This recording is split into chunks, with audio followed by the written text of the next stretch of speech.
It just kind of happened on its own. Like I focused on maintaining who I was and staying myself as opposed to creating myself to being something that people wanted me to be. And I think so often when I see different creators, it's like, then you talk to them, they're completely different. It's such a persona. And I really came into this of like, I'm just going to be me. I'm going to be myself and I'm going to be as authentic as I can.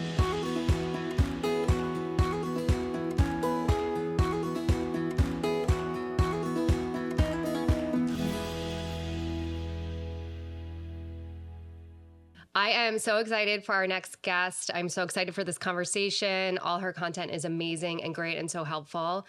Sabrina from Do the Work has her own podcast, Do the Work Podcast. Welcome to Quiet the Clock. Thanks, Beth. I'm so excited to be here. So excited to have you. So much to talk about. But first, I want to have you share your journey, because a lot of what we talk about on here too is sort of these untraditional paths and celebrating those and honoring those and just sort of normalizing that you don't have to take the path that you're supposed to take. So I would love to hear just your journey, how you started your podcast, how you got into doing this work. Totally. So, and I love that. That's why I love even what you're doing, because it's true. It's like today had somebody ask me like, how do I get over the shame of being 30 and not married? And it's like, you accept it. Like sometimes we have to accept that our path is not the one that I thought it was going to be on, but it's so much better. And when I stop, when we're from a shame-based culture that we're so used to shaming ourselves for that, these fucking misogynists, that it's difficult for us to then be like, oh, it's okay. I could show myself compassion. So I'm really excited for all of this. Thank you. So of course. So my name's Sabrina Zohar. I'm the dating coach and host of Do the Work podcast. And my journey is colorful for sure. I'm from Florida originally. I moved to New York when I was 19 to pursue acting, thinking like I wanted to be in front of the camera and be an actor. So I went to acting school for 3 years or like 2.5.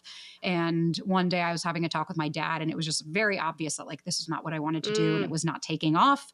And the irony is like, I always thought for so long that I needed to play a part for somebody else, but in reality, I just needed to be myself. Yeah. Look, you're in front of the camera.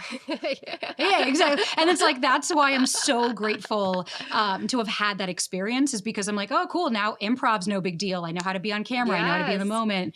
So it all worked out like in the end. But when I was 19 saying I'm a fucking failure, like that, I wasn't seeing the glass half full then. Right. So I went back to school, minored in psychology, majored in business, just because I've always been interested in psychology, but I knew I didn't want to be a therapist. Like I knew that I didn't want to go traditional, but I just wanted to learn about humans. Like I was just excited and understanding like science and psychology. So then I dropped out of college because I failed my PE class and I was like, I'm done. I don't want to keep doing this, and got a full-time career, like $90K job out of college at 24. You're like, fuck it. I'm done with this. Yeah. Started in sales, working in fashion, and hated it with a passion. 2017. It's crazy. My mom went to the doctor with a headache and they found 6 brain aneurysms that corroded the top half of her vessel. Yeah. And then she had 2 dissections of the neck. So she was like a ticking time bomb. I lost my job because they said it was job abandonment to go home and see my mother. And so I walked out and told them yeah. They said because she didn't need surgery yet. So why was I rushing down to see her? And I was like, oh my God, that is so out of touch. Wow. Dude, the fashion industry, the devil wears Prada, like it's very accurate. Like it really is that bad and that toxic. And that's why I was like, I'm out. Like I hated it. That was not something that I wanted to continue. And so in that time is when I started my clothing line software. So I was seeing my mom, seeing how she was like miserable, couldn't find anything, a hole in the market pretty much. Started that. And then through that is how I started doing podcasts and panels. And then it organically, like people started to reach out to me like right after COVID when I was doing tons of different like events and stuff. Mm-hmm. Hey, we'd love to, can I coach with you? Can I coach with you? And I was like, sure. So I just started taking clients like just individually, just Venmo, like let's just do this privately, like have a good chat. Then when I moved to LA in September 2022, that's when my friend, I was with her and I was just like, Shark Tank sent me home for software. Like I was on set. Like I was next. My stuff was ready. And then they said, sorry, we don't have space. Can't take you. Try. Yeah, we'll try again later. And then the last day of filming, they did the same thing, called me on the day of, sorry, we can't fit you on today. Try again next year. Ugh. So I had a complete panic, meltdown, suicidal ideations, like lost my fucking shit because I put everything into this opportunity. Yeah. And that's when my friend was like, why don't you try to TikTok? Like start doing your dating stuff. Like you're really good at it. Every time you post it on Insta, people like it. And I was like, nobody cares about me. Like, who am I? I'm just some schmo that has a voice, but like, my own limiting beliefs of like, I'm not good enough. And we all nobody have cares. Them. Yeah. Exactly, because we're fucking human. To make a long story long, then I started TikTok, or the TikTok started to grow. I started the podcast February 2023, so it's about to be. We just had Yes, our year. congratulations on 1 year Thank and you. all your success. Amazing. Thank you. And it just kind of happened on its own. Like I focused on maintaining who I was and staying myself, as opposed to creating myself to being something that people wanted me to be. And I think so often when I see different creators, it's like, then you talk to them, they're completely different. It's such a persona. And I really came into this of like, I'm just going to be me. I'm going to be myself, and I'm going to be as authentic as I can. And I'm going to resonate with the people that I resonate with, and the people that don't can go fuck themselves. Like, that's fine. God, You don't have to like me. I love that about you so much. And I just saw something you posted recently. I guess people were asking you to slow down or not curse as much. And you're like, no, I'm not going to do that. Like, that's not who I love that. And I think that's why your voice resonates with so many people, because we desire that realness. We want people to be honest with us. We want people to tell us how it is. We want it to be real, not so curated. And I think that's how that's why I love your content so much. It's so honest. It's so real. I love all the stitches you do where you're like debunking like bad dating advice, because there's so much of it out there. Yeah. And what I love about your journey so much is like, there were all these parts that were coming together, all these experiences that you had that just like contributes to everything you do now. And I think it's so hard in the moment to realize like the purpose of that. Like, what was the purpose of acting in New York and it not working out? What was the purpose of, working in fashion and the business and it not working out, or you hating it? And then you kind of like look back and you're like, oh, it all made sense and it all aligned. And I love these moments too of where you kind of are like, I hate this. Like, I hate this. I had that same experience. It's all the shoulds. And to the client that was like, I'm 30 and not this yet. Like, that's so true for so many people. It's a lot of what we talk about on this podcast, because we're messaged with all of this shit that we're like, not even sure. It's like, did I want that? Someone told me I should want that. Everybody else is doing that. And it's until you pause and really get clear on what you want, are you going to like move away from the shame piece of it? And I share a similar experience. I graduated college. I moved to Europe for a year. I followed my basketball boyfriend, and that didn't work out. That's fine. But it was great. And I came back. I worked in finance for 2.5 years, and I was fucking miserable. It was like bland. It was cubicles. It was sitting in front of a computer for hours in a day. And I'm like, this sucks. And I'm like, but this is like what everybody said you should do. I was like, this is it. And I remember so clearly, I never forget this guy. We had this like little kitchenette thing, where you grab your water or whatever. And he'd be like, get out now. He's like, I'm stuck. I'm 40. I have kids. He's like, I like every time I would run into him, he's like, get out. And that started my journey. So at that point, I'm 23, was the first time I was like, well, what do I want to do based on what I want to do? So I love your journey so much. I think it'll resonate a lot with our audience that is struggling with those narratives. Like, our demographic are women in like their 30s, like maybe not married yet, maybe not in a relationship, feeling the clock of the biological clock ticking, and really feeling a lot of shame around what they don't have yet. And shame is such, we have to remember too, it's like weird. There's shame-based cultures, like certain ethnicities, certain like parts of the world. And shame back in the day was a beautiful way of getting people to come back. They shamed people back all the way back when we're talking of like hunters gatherers, so that people that were shamed would come back to the circle. Now what we've done is shame keeps you out, and shame almost like there's this judgment. And even like shaming ourselves, like some people say, well, I'm more motivated that way, or I'll get more done. And it's like, you get more bees with honey, not with vinegar. If you're going to shame yourself into doing something, like my friend Masha, she's a nervous system specialist. She said one thing that literally changed everything for me. Are you running towards a goal, or are you running away from fear? So if you're shame, are you running away from something? Yeah, that's why you're always running. Versus running towards a goal, you get excited about the milestones. Yay, I'm half a mile in, I'm a mile in, I'm this, and this. And like, I know when Shark Tank happened, I thank God every single day that there was one guy I went on a date with. Like, I've had, my mental health journey has been fucked. Like, I was married to my father. And when I started my clothing company, I was literally married to my father, like the guy that was an exact replica, like a raging fucking narcissist, such a piece of shit. I was so unhealthy, and I was so anxious and so driven by that when that ended, like, I ran into therapy. I started doing ketamine treatments and inner child work. And it's like, I was in like 6-7 years of floating at sea trying to find a paddle. Now I've created a boat. And now the boat is to help other people go onto this journey because it's like, hey, I've done this. I'm trying to bridge the gap for you to understand what actually works and what doesn't. And I remember when Shark Tank sent me home, and I remember sitting on the couch crying, and there was a guy that I went on a date with. We had a nice connection. It was obvious that we weren't going to like be together, but like we had a nice, he was from LA originally, and he enjoyed my authenticity of being from LA and saying like LA people aren't that bad. And I remember I was like, I'm suicidal. Like that was the night where I was like, why am I doing all of this? I'm done. And he called me and we spoke for 30 minutes. I never saw him again. I never even spoke to him again after that. But I will never forget having somebody that just cared about me to remind me, yes, you're eating shit right now, but that doesn't mean that in a month things can't change. And sure enough, it's like, so I, for so long, saw if I don't have my clothing line, I'm a failure. Now I have a business that's 30 times more successful than my clothing line, and I'm looking to sell my clothing line and move on with my life. So the failure aspect that I had has now been reframed into that was a stepping stone to now I'm a better business owner because I learned a lot of mistakes with this that is still going. I love my business and I want to keep it going. But then it was like, I had that. Shark Tank was a no. Imagine had I been on Shark Tank. Imagine if I had, and software blew up, I wouldn't be where I'm at because I wouldn't have had the opportunity to have the time and the page and the space to be able to create this. And then when my dog died, Clem died a month later, I hit rock bottom. Like that was it. I broke up with the guy I was dating who was avoidant. Clem passed away. My business is in shambles. I had $1,000 to my name. I didn't know what I was going to do. And I was like, fuck it. Renting a U-Haul truck is like $400. We're renting a truck. I'm moving to San Diego to be my sister. So I'm closer to family. The rent was the same. I found a cheap, it was COVID. I found a cheap 1-bedroom and I was like, I'm going to try it. See, And I met my think partner that's the and my thing entire is life like changed. that is like moving through that fear. I think we can be so fear-based. And, you know, in my work as a therapist, I see that being one of the biggest things that gets in the way is just this fear. And it's so limiting because there's so much more beyond the fear if you let yourself move through it.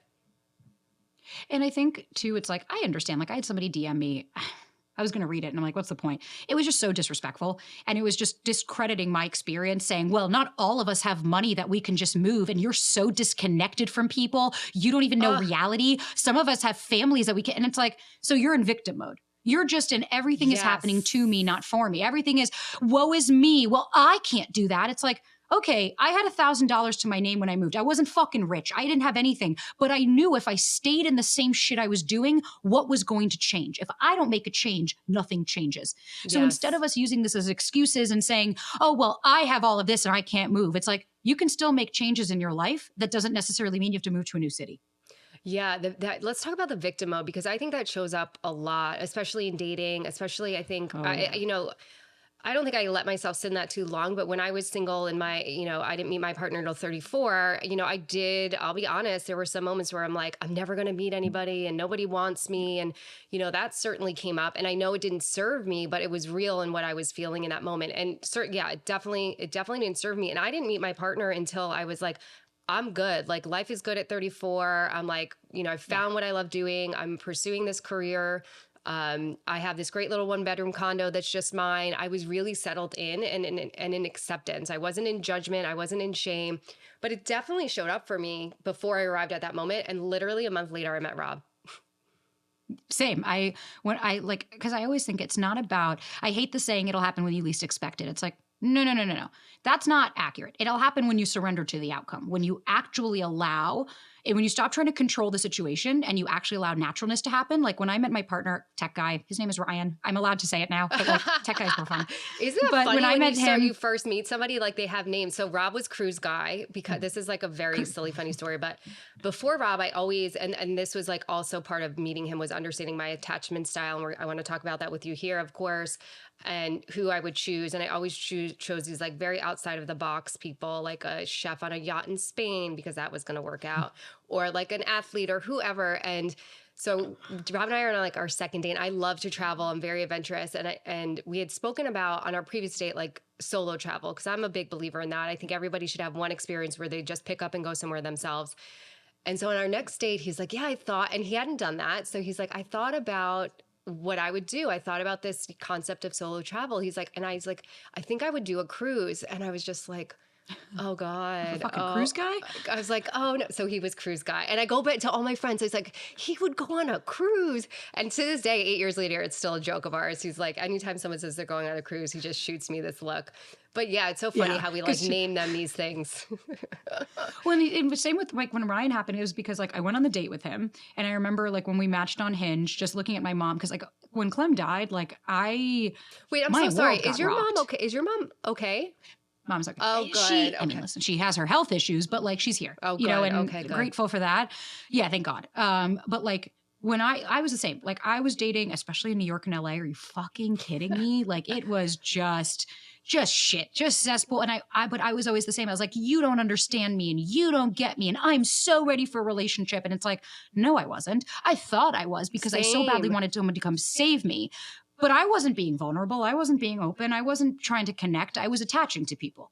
And so then when Clem passed away, I remember just like, that was it. My world, like I attached to that dog. Even my mom used to say, she was like, you put too much pressure on this dog. Like he's just your dog. But like, I was like if I don't have him, like I used to say to people, I'm like, no, he's going to live forever. I'm going to mummify him because like I couldn't fathom not having him. Wow. So then when he passed away, that's when everything hit me. All of a sudden I was like, what am I doing? What am I holding on to? Like I got rid of like friends. I was like, I don't care. And it was because I also like stood up to my dad. Like I stood up to the bully and I finally found my voice. And so I wasn't as scared to be alone because I was like, but I found my voice. And so I started to implement it. When I met Ryan, when we first matched, I didn't like him. Oh my God, I didn't like Rob either. I was like, yeah, same. Didn't like him. I remember showing my sister and her response was, he's not your type. Everybody was like, that's not the type you normally go for. Cause I was textbook. They were all tall, athletic with six packs, gorgeous, fully tattooed, comes right, rip them out of a magazine and there they are. And it's like, everybody would look and be like, there's Sab's guy. Like my mom even said, she was like, it's uncanny. They all look the same. And so when I started dating him and I was like, all right, you know what? I'll never forget going on the date. I was like, I haven't gotten laid in 4 months because the guy I was with before had erectile dysfunction. Oof. And I was like, I just want to get laid. And so when I first saw him, I was like, I hated his car. I didn't like the way he's dressed. I was like, ah, da, da. And so I remember he told me, this might be TMI, but he told me he had a big dick. And I was like, all right, I want to find out. That was the only reason. You're like, check. I continued.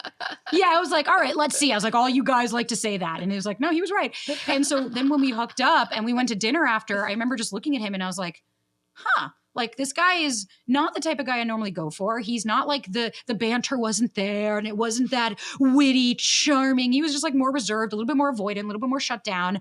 But like then he would say something and I'd be like, wait a minute, you're funny. And then he would shut down. And I was oh like, my there's something God, here. this is like sounds like me and Rob so So you and- much. I was gonna say, you- for God.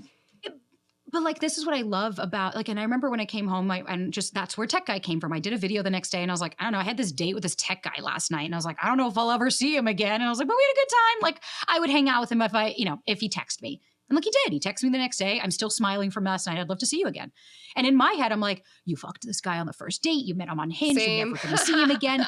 So I said, do the release control of the outcome. And every date was, I'd make a video after saying, I had a good third date. If I see him for a fourth, yay. And if not, that's okay. No matter what, I'm okay. Yes. And then because he wasn't a texter and he wasn't doing that and he wasn't showing up in those ways. But I remember stopping myself and saying, okay, every time you go for the guy that texts you nonstop in the beginning, it never seems to work out. So maybe let's try something different and start to and then I started to investigate. What do I want the texting for? Oh, because I don't want to feel like I'm being abandoned. I don't want to feel like I'm being like left. Okay, but then I don't actually need the texting. You know what I mean? And I started to challenge myself and sit in that discomfort of, okay, I'm anxious. Why am I anxious? What is coming up for me? What am I feeling in my body? Where am I feeling this in my body? What's the narrative? Okay, I need to reparent my little me. Like I took it as an excitement and not as a noose around my neck. And I think that's where the victim mode starts to play in of like, no one understands. No one's doing what I want. And it's like, well, that's the problem. Because if you enter with expectations of everybody has to act in the way that you deem is right, you're going to be alone for a long fucking time. Well, and also if you're attaching meaning to why they're not texting, to, it could be a million different things. Like if you're attaching this meaning to like, he doesn't like me or he's not into me or, it could mean so many other things. It could mean that they don't enjoy communicating over text. It could mean they're really busy. Like Rob's a lineman, so he'll go up in the air for like 4 hours. If I was anxiously attached, I'd be like, oh my God, he's not texting me back. But I love what you said. I want to back up what you said about like the meeting when you least expect it, because so many people said that to me when I was single and it would make me so pissed. I'd be like, oh, fuck that. And then I met Rob. I was like, they're right. But I love the way that you said it better because it's so true. It's like when you're in a place to receive it, like that's when you're going to meet somebody. And before meeting Rob, because I was choosing the wrong people, I was more anxiously attached. I wouldn't say I would choose the avoidance. I would choose and it would activate my anxious attachment. When I met Rob, same is when you met your tech guy. I was just like, okay, if he texts is great. If not, great. If we hang out tonight, great. And I remember saying to my sister, I was like, we talk like every other day, every few days. I was like, it's great. And there was no anxiety around it. And that allowed me to just settle into myself and be myself. And I think that if I had approached dating him in an anxious way, I don't think it would have worked out. It was just really about where I was at. Same. Ryan even says it all the time. He's like, I've had girls, like we talk about it. And he's like, I've had women stop dating me because they say I don't text them enough. And he set that boundary. I remember saying, hey, I'd love to talk more. And he was like, I'm going to set this right now. I work in tech. I stare at my screen for 9 hours a day. The last thing I want to do is now stare at a mini screen in my hand. And he was like, I like you. I want to spend time with you. And if that doesn't work for you, I completely understand, but I'm just setting this boundary off the bat.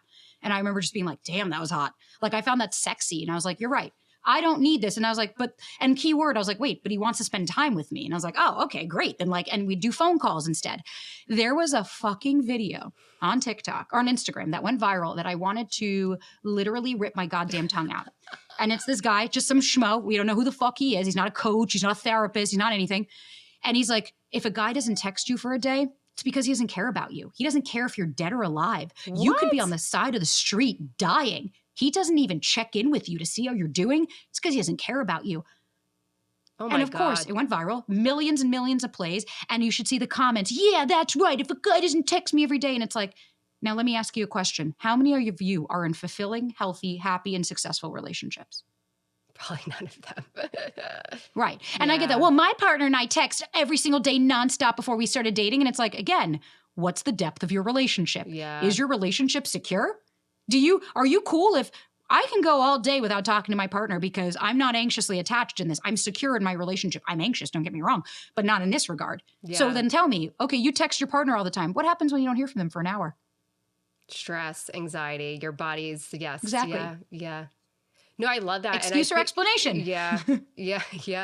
I think too, a lot of clients that I work with have never either been modeled a secure relationship or ever been in one. Yeah. So they don't know what it feels like. And I think what happens for a lot of these type of clients, male or, majority female, is that once they experience a secure relationship, it's like, it's boring. It's not dramatic enough. Wow. There's not, but it's just unfamiliar, and trying to allow them to, not label it something it's not labeling it boring, or like, the one thing is all my clients will be like, there was no spark. I was like, let's talk about that. The spark versus the slow burn.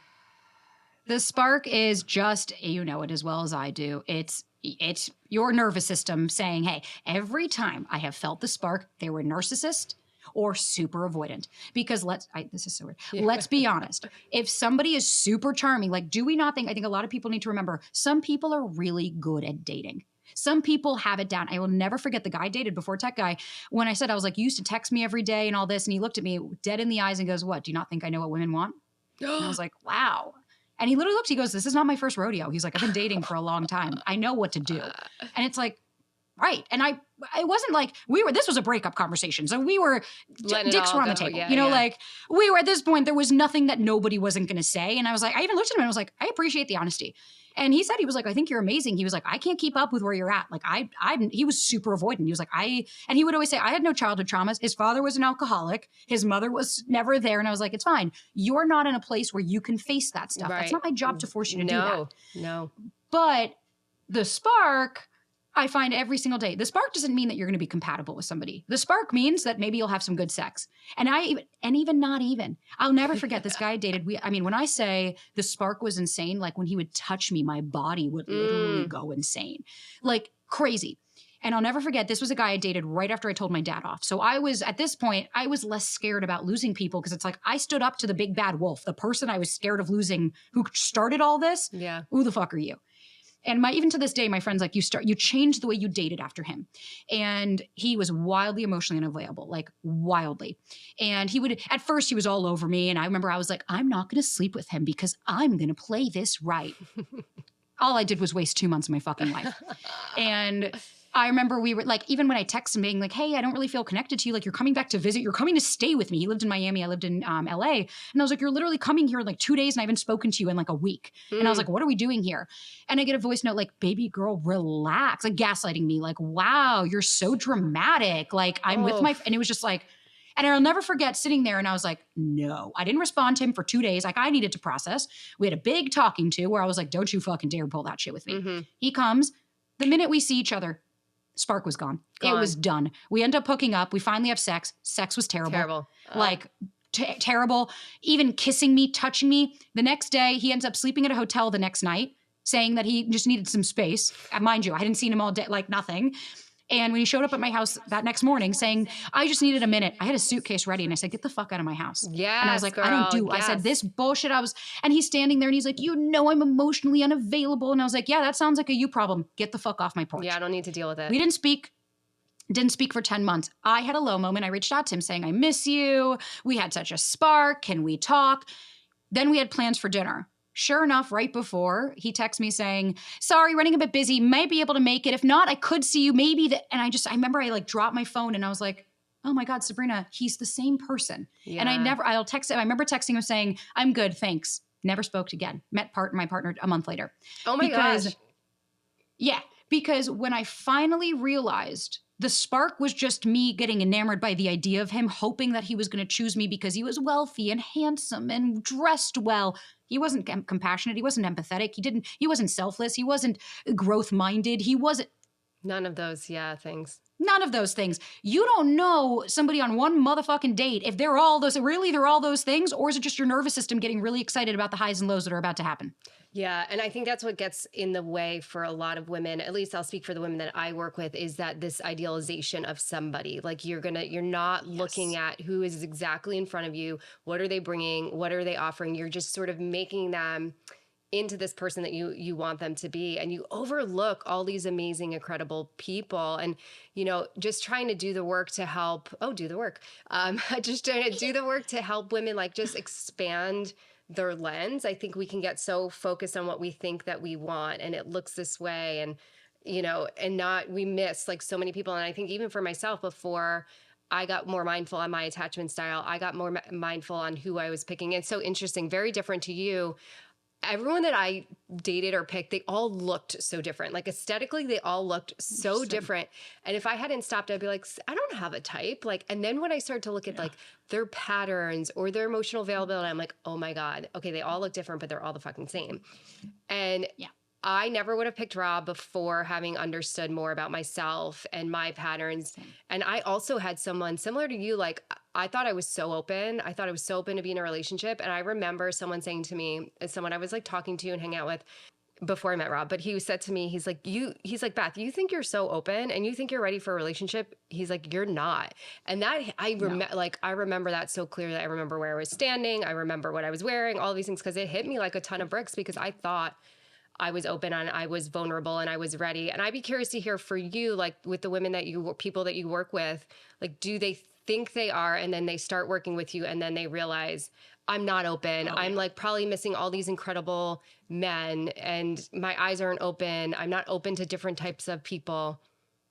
Oh, yeah. I have one comes to even mind. I did a video the other day, like my partner is going through grief and he's going through his own stuff and we're away.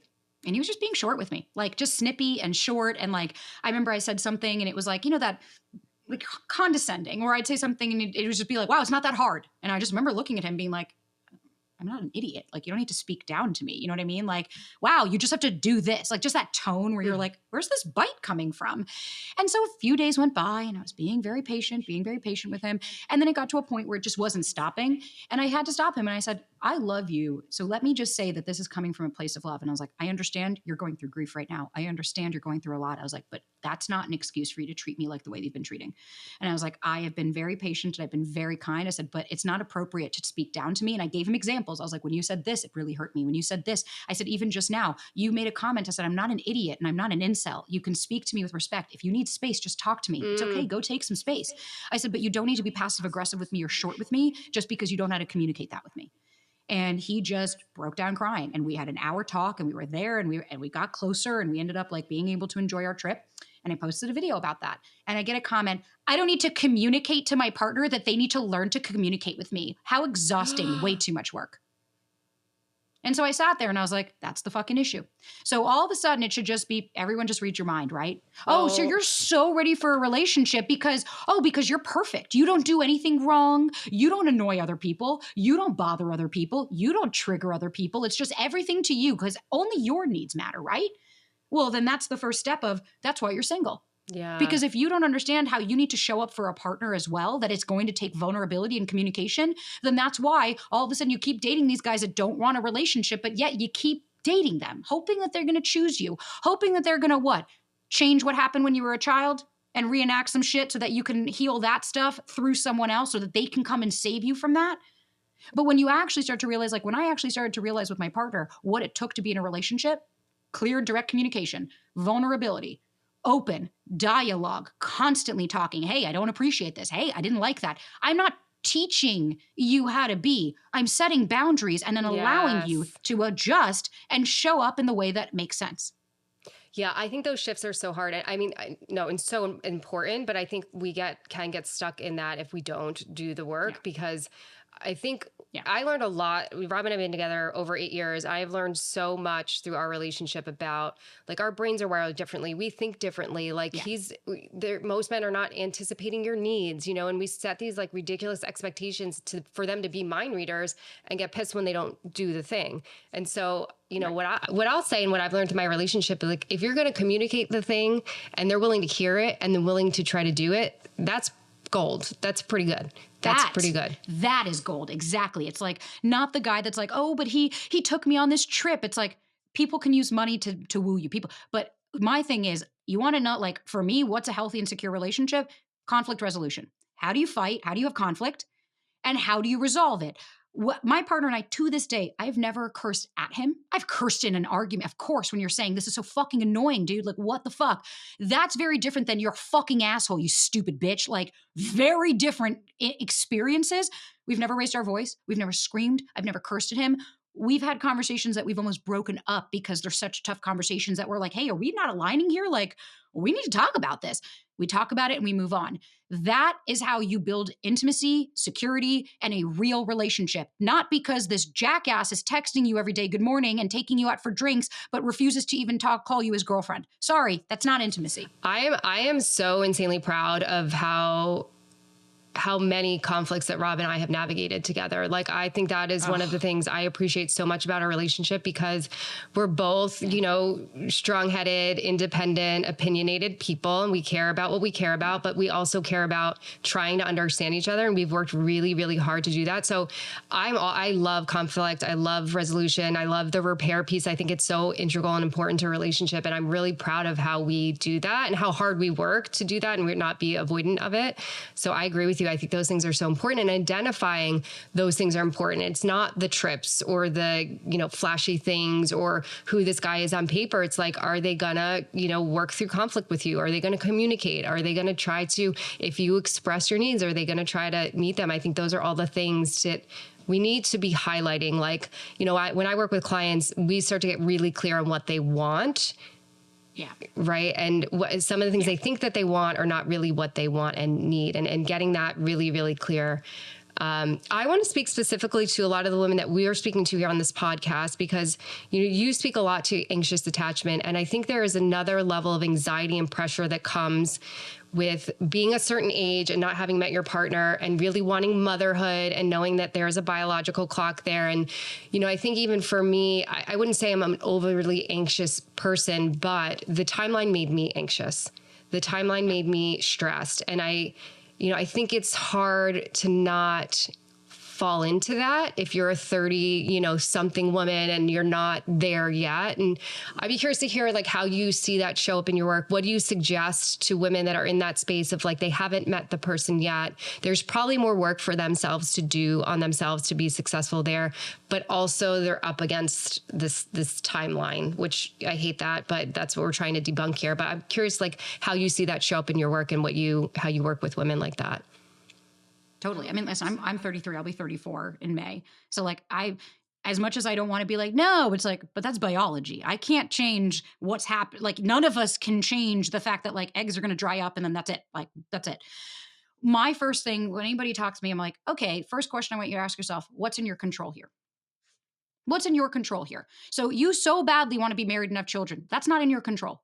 That's not that overarching theme. I can't control that I'm not married because you know why? I can't control other people. So if it didn't work with other past partners, but what I can control, how I respond, how I react, what I can control. Do I want to freeze my eggs? Do I want to look into alternative options? Do I want to maybe get sperm donor? Do I just want to have a kid? Like a friend of mine, she's 42 and she's pregnant and she's single. And she had a one night stand. Her doctor told her she could never get pregnant. So she was like, all right, we didn't have a condom. They were drunk. She was like, whatever. She got pregnant.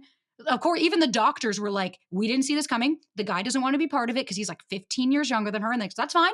She's like, that's okay. I don't care. Like, I wanted to do this. I'm successful. I do well. She made that decision on her own.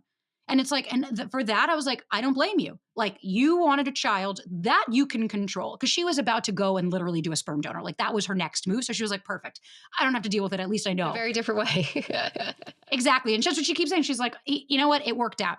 So I think that's what I try to stop because it's like when we're shame, we need to start to look at like, where did you learn that this is the clock that you need to be on? Where did you learn that this is your timeline? Because if it's, well, when I was a kid, my parents would only praise me. Like I had one client and she's Chinese. So her culture is very shame-based. And so she was always shamed to do well in career and do that. So now we're working with her to start to reparent that little her to say, hey, yes, while mom and dad might shame me because that's their culture, I'm here to say, I accept this. I'm okay with this. And I allow myself to be on my journey that makes sense for me. Because here's the thing. I've been married. I've also been divorced. Like, trust me, you're not missing on much besides a lot of wasted money and time. I would rather be alone than in bad company. And I would rather, as a 33-year-old woman, say, I don't have kids with some raging asshole. I don't have to deal with some narcissist. I don't have to go to deal with alimony. I don't have to deal with all that because I'd rather be with somebody or make a decision for myself from a place of power to have a child than a place of fear. And I don't have any control over this. I'll take what I can get because it's like, what price do you want to pay? Yeah. Oh my gosh. Yeah. I think there are just so many unhelpful, harmful narratives that get in the way of us really being successful and aligned with what we want, who we want to be with, what is a secure, healthy relationship. And I think a lot of this pressure and these timelines are that, and trying to understand what informed them. And is it your voice? Is it someone else's voice? You know, one that comes up a lot with my clients is, again, it's the same timeline one, but wasting time, right? So what will happen a lot is like, they don't feel the spark and they're like, well, I don't want to go out with him because I don't want to waste time. Or, you know, I think about doing work takes time. And sometimes that just the best thing you can do, or I've encouraged clients to do, is pause dating.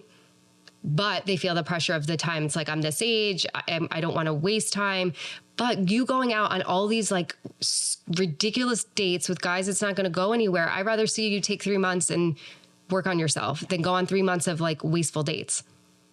It's like forcing a square through a circle hole. It's like, it's not the more, and I think it's counterintuitive, the more you want it, the less you're going to get it because you're trying to force it. You're trying so hard to control the outcome of like, I have to have this. And then when you attach to an outcome and we put people on pedestals, all of a sudden we reenact child-parent dynamic and you just want them to choose you. And then you've lost it. You're not even connecting, you're attaching to people. And so I would rather like, anytime I deal with that of like wasting time, I'm like, okay, can we reframe this? What about I'm learning new experiences? What about maybe I'm getting closer to what it is that I want? And I get to decide or how can we reframe this? Maybe like I was just with a client right before this and she went through a shitty breakup, like, just didn't work out kind of thing. And then she's back out to dating and she's like, oh God, I have like 5 dates. And I was like, cool. You know why I love this? I was like, you went out with one guy. You weren't that into him. I was like, but this is nice reaffirmation of, oh, there's nobody. Yes, there is. We've got 5 people in front of me. Of course they're people. I'm wasting my time. No, I'm actually learning more about myself. What is it that I want? What is it that I don't? Then you become, because when you start practicing this, then instead of it being, I don't want to waste my time with this person, it's not a priority for me. It's not a priority for me to go out with this person because I have too many things that I want to get done today. Great. I'm not wasting my time. I'm choosing myself first. I love that. We had a hypnotherapist on here and I love what she said. She said, nothing is wasteful. And as you're talking about that, I'm thinking about your journey too. It's like, fashion wasn't wasteful. Like the Shark Tank moment wasn't, nothing is wasteful there. It's just how you look at things. If you could look at it as like, this is an opportunity to learn something, or this is an opportunity to, understand something about myself or what it's like, nothing has to be wasteful. if you make the decision to look at it differently. I love what you said too, the distinction between attachment and being attached and connecting. So hugely different. How do you help people see and recognize that difference? For me, I always ask them, like, what's happening in your body and what's the narrative? What's going on when you're not with this person? What's going on when you are with this person? Because if you're connected to somebody, then you being away from this person, like my partner, when we first started dating, he went away for like a week. He was gone in Colombia traveling with his best friend. I wasn't anxious. I knew we talked and I was like, I feel very strong about our connection. I feel like we have something very real here. We have depth. And so it wasn't so scary. But if I were attached to him, I would have been staring at my phone. Because I'm waiting for that person to choose me because I'm attached to them versus a genuine connection is that's okay if I don't talk to somebody for an hour, like they're doing their thing because we have a real deep connection. And I think here's the one thing that my anxious attachers don't want to fucking hear. And not to mention, even people are avoidant have anxiety. Anxious people are avoidant. Like, let's not play that as if everybody doesn't have all this stuff. But nonetheless, you know what I mean? My response to them is like, I hate to break it to you. You can only build intimacy over time. It's not just because things are going really well. Like, it takes time to get to know somebody and build a connection. So if off the bat after 2 weeks, oh my God, it's all these things. And I'm like, you're attached to the outcome and you're attached to the idea of them. What do you know about them? What medications are they allergic to? How do they fight? What happens when you guys set a boundary? What are they like to waiters? All of a sudden my clients just look at me and I'm like, right. You don't know anything about this person. Well, and I love what we were talking earlier about conflict. Like, that is intimacy. You know, that is a form of intimacy. And I think that we don't think about it in that way. And again, like, I love that part of our relationship. Like, I just, you know, we have those moments and I feel closer to Rob after having them. So yeah, I love getting clear on connection versus attachment, what's happening in your body. For me, and this is another saying, but it's so true. Like, when it's easy, you'll know. You know, when you're easy, when it's easy, it's more right because nothing's being activated in your body. Like, when I met Rob, it wasn't like, did he text? What should I text? What should I say? How should I say it? How long should I wait? Like, none of that came up for me and I could just be. And so for me, like, I had a little bit of a different journey. I was still anxious, like, for me, but what I saw was it was flowing. It was like you said, it was because I still, like, when I first dated him, he wasn't texting me. I started being, I still had that stinking thinking, as my mom would say. I still would revert back to my old because I also came from a childhood where, like, every time I would go to my father, I'd either get hit, he'd walk out, he would scream at you. Like, he just doesn't have patience for anything. Like, he doesn't have patience for emotions or feelings. And like, my brothers learn that now. Like, he can't have a conversation. If you talk about emotions, everything's, no, it's logic. And it's like, you can't have one without the other. Logic doesn't exist without emotion and vice versa. So for me, like, when I first started dating tech guy, having these conflicts, I went into like, that's it. That's it. We're done. This isn't going to work. No, I can't. No, because that was my protest behavior. That was me going into, I need to save myself. See, this isn't going to work. And then when we had conflict and I was like, you mean you're still here? Like, wait, you still like me? Wait, you still want to be with me after this? Oh, you made me feel safe. I feel seen, heard, and understood. And he would literally say that. He'd be like, did I make you feel seen? I want to make sure because I wanted to validate your experience. Tech, I also studied psychology. But like, he's had his journey. He's been in therapy. He's having his therapy session literally right now. Like, oh, great. We're all on our journey. We love that. We're all on our journey. But I think if you're dating somebody, if it flows, when you communicate your needs, they don't sit there and be like, here we go again, fucking drama queen. No, it's, wow, thanks for sharing that. Hey, I totally could see how that hurts you. And I'm so sorry. How can I support you? Yeah. I mean, that was hard for me because I had to receive that. And when you're not used to receiving that, then you're like, nah, there's something wrong with this person. Yeah. I love that. I love all the work that you're doing. I think it's so helpful to women. I think it's so helpful to have somebody to just open your eyes to a different way of looking things, encouraging to do the work because it is transformative and it can change all the outcomes, right? And I think we all desire like love and partnership and security. And so everything you're doing and putting out there is amazing. So great. I want to just ask you before we wrap up, for anyone that's maybe doesn't have a therapist, is not working with a coach, but does want to start to make changes, is there any like couple small suggestions you could say somebody could start doing? Yeah, absolutely. One thing that was huge for me was like taking a breath, something as simple as like putting a speed bump between your response and your reaction. So it's like, if you're very reactionary, if you're somebody, maybe even just practicing to stop and be like, I'm going to take an extra second. That Even micro movements are so important because neuroplasticity, we need to teach our brain slowly but surely, little bit by little bit. Like I have this neuroscientist I love, Britt, and she's on the pod and we're friends. She was teaching me, she's like, the brain, it's too overwhelming. The brain is just going to go right back into, I need to keep you safe. And so is the nervous system, because that's their job. They're not trying to help us grow. It makes sense, right? So it's like, okay, if we know that, then that means we need to work with the current, not against it. So even something as small as, I feel sad. Great. You just turned the prefrontal cortex on by identifying your emotion. Maybe identifying 3 things that you can do to self-regulate when you get anxious. Just even, I can go for a walk. I can do 10 jumping jacks in my apartment. I can take a cup of tea. Then after, do that, then you can respond to this person. Do something to consciously put space so that you can then even say, wait a minute, okay, what's coming up for me? Just even exploring.